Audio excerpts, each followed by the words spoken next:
Hello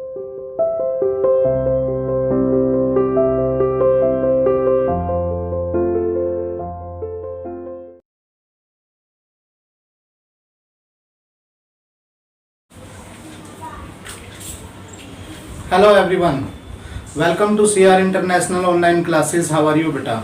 Hope you are all fine. Students, I am your English teacher.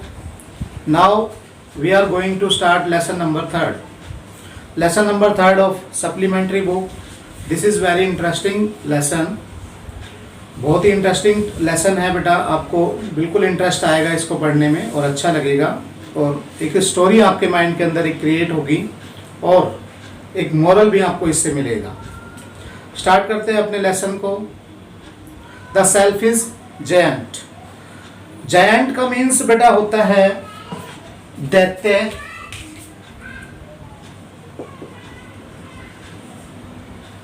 राक्षस, विशाल, ये सारे हम जायंट के अंदर यानी कि इनका मीनिंग में लेते हैं, अकॉर्डिंग टू सेंस होता है। बट यहाँ पर बेटा हम राक्षस वगैरह तो नहीं लेंगे, हम एक बड़े एक विशाल आकृति वाले व्यक्ति का नाम हम कह सकते हैं। एक बड़े विशाल आकृति वाले व्यक्ति को यानी कि इसमें रिप्रेजेंट किया गया है एज अ जायंट। तो सेल्फिश क्यों है, वो क्यों उसे सेल्फिश कहा है, इसके अंदर आप देखोगे और कैसे वो अपने इस प्रवृत्ति को जो इसका बिहेव है उसको कैसे वो चेंज करता है, इसके बारे में भी हम देखेंगे। बेटा इसके पास एक गार्डन होता है जो कि बहुत ही सुंदर होता है, ब्यूटीफुल गार्डन है उसके पास और उसके अंदर बच्चे खेलते हैं, आनंद लेते हैं, एंजॉय करते हैं, अच्छा लगता है उन्हें वहाँ पर खेलना।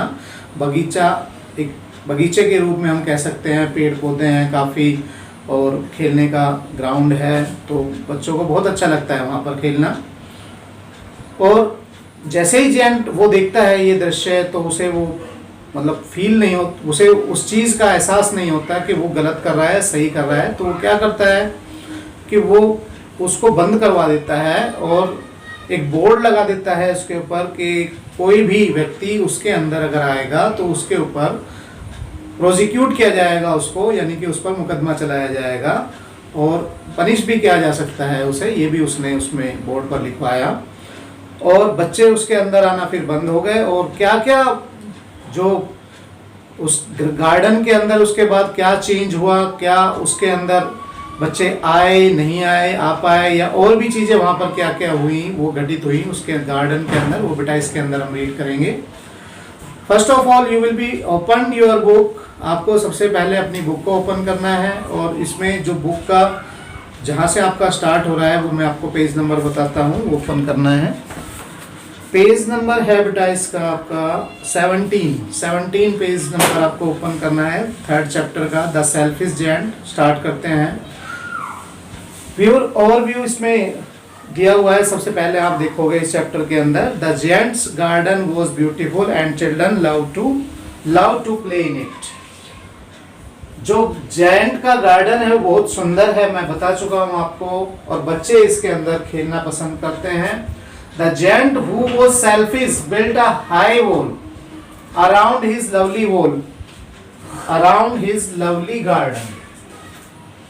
उस गार्डन के चारों तरफ ऊंची ऊंची दीवारें वो बनवा देता है ताकि कोई व्यक्ति उसके अंदर प्रवेश ना कर सके। Children did not enter the garden thereafter. Thereafter का मीन्स इसके बाद। चिल्ड्रन यानी कि बच्चे इसके बाद से, जब उसने दीवारें बनवा दी, अंदर आने के लिए कोई जगह थी ही नहीं, तो बच्चे उस दिन के बाद उसमें नहीं आए। Nor did the spring and summer till the giant experience a change of heart. यहाँ तक कि स्प्रिंग का मौसम और जो समर था, समर यानी कि समर गर्मियों का मौसम भी उसके हृदय को परिवर्तित नहीं कर पाया। यानी कि ना तो स्प्रिंग का मौसम वहाँ पर आया, गर्मियाँ नहीं आई, और यानी कि उसके परिवर्तन की वजह से वो चीज़ें वहाँ पर नहीं हुई। यानी कि जो मौसम था वो एज इट इज़ ही वही बना रहा, और वो भी स्प्रिंग का और समर का और जो बसंत का मौसम होता है और जो गर्मियों का होता है वो भी वहाँ पर नहीं प्रवेश कर पाया। क्यों नहीं कर पाया ये इसमें हम देखेंगे इस चैप्टर के अंदर। स्टार्ट करते हैं बेटा। Every afternoon as they were coming from school, हर दोपहर को जब भी वो स्कूल से वापस आते, the children use to play and go and play in the giant's garden. जो बच्चे थे वो उस जेंट के गार्डन में, उस बड़े व्यक्ति, उस दैत्य के समान व्यक्ति के गार्डन में जाते थे और खेलते थे।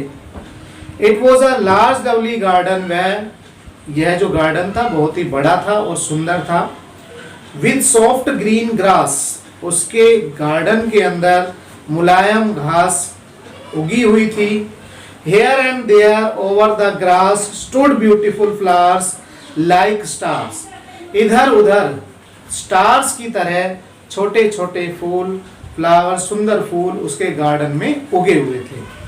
And there were 12 peach trees that in springtime broke out into delicate blossom of pink and pearl. और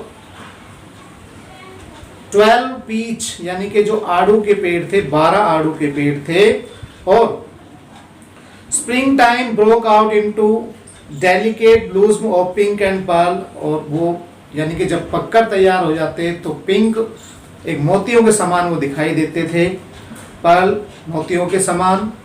इन द स्प्रिंग टाइम, बसंत के मौसम में, broke out into delicate Bloom of pink and pearl, and in the autumn bore rich fruit, यानी कि बड़ी मात्रा में पतझड़ के मौसम के अंदर ये यानी कि इसमें फल लगते थे, आते थे। The bird sat on the trees and saying so sweetly that the children used to stop their games in order to listen to them. क्या बताया बेटा? इसमें बताया है इस लाइन में कि जो बर्ड्स थे, वहां पक्षी जो थे वो उन पेड़ों पर भी बैठते थे, और जब वो गाना गाते थे तो इतना सुंदर गाना वो होता था कि बच्चे जो खेलते थे उस समय वो खेलना भी बंद कर देते थे और उनके गानों को सुनते थे। किनके गानों को? पक्षियों के गानों। How happy we are here they cry to each other, और एक दूसरे से चिल्लाकर कहते हैं कि हम कितने खुश हैं यहाँ पर। One day the giant came back, एक दिन जेंट जो था वो वापस आ गया। He had been to visit his friend, वह अपने मित्र के पास गया हुआ था। The Cornish ogre and had stayed with him for 7 years। Cornish ogre जो कि उसका मित्र था और वह उसके पास 7 साल तक रहा। अब कॉर्निश ओग्रे अ जेंट ऑफ कार्नवॉल, कार्नवॉल का एक जेंट है, उसके पास वो गया था, या इसका नाम बताया गया है यहाँ पर इस जेंट का, कॉर्निश ओग्रे, जो कॉर्नवॉल का था यूके, यानी कि यूके की ये स्टोरी है बेटा। यूके की कहानी के बारे में इसमें बताया गया है कि जेंट जो था उसका नाम था कॉर्निश ओग्रे, वो 7 साल तक अपने मित्र के पास रहा। When he arrived, he saw the children playing in the garden। जब वह वहां आया तो उसने देखा कि जो बच्चे हैं वो इसके अंदर खेल रहे हैं।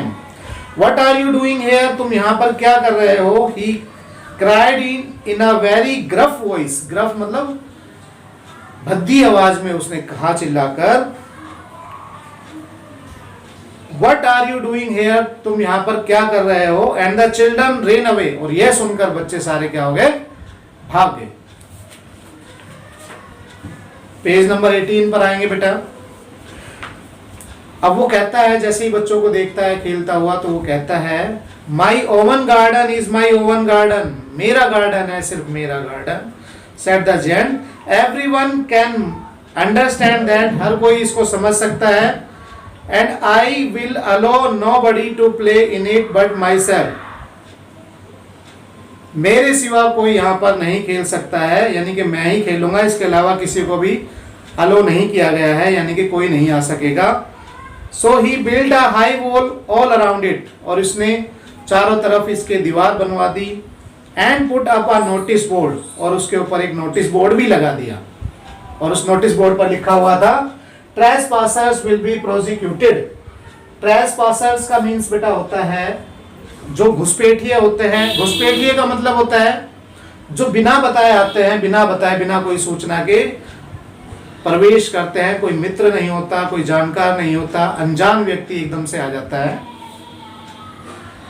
ट्रेसपासर्स विल बी प्रोसिक्यूटेड। प्रोसिक्यूटेड मतलब उस पर मुकदमा चलाया जाएगा, प्रोसिक्यूट किया जाएगा उसको, अगर कोई बिना बताए इसके अंदर आता है तो। ये बोर्ड उस पर लगवा दिया उसने बाहर उस गार्डन पर। He was very selfish gent, वह बहुत ही सेल्फिश था, मतलब स्वार्थी था। The poor children had now nowhere to play, अब बेचारे बच्चे कहाँ जाते खेलने के लिए। They tried to play on the road, उन्होंने रोड पर खेलने की कोशिश की। But the road was very dusty, परंतु जो रोड था वो धूल भरा था। And full of hard stones and they did not like it, और उस पर पत्थर थे रोड पर जैसा कि होते हैं। तो वह जो बच्चे थे, वे बच्चे उन रोड को पसंद नहीं करते थे या उन पर खेलना पसंद नहीं करते थे। They used to wander around the high wall when their lesson were over, जब भी उनका काम खत्म हो जाता, लेसन ओवर का मतलब है जब भी वो अपना काम कंप्लीट कर देते तो उस दीवार के चारों तरफ आकर देखते, घूमते, कोशिश करते। अबाउट द ब्यूटीफुल गार्डन, और उस ब्यूटीफुल गार्डन के बारे में बातें करते। How happy we are there, they said to each other, और कहते एक दूसरे से कितने खुश थे हम वहां पर। They said to each other, एक दूसरे से वो ये बातें कहते थे।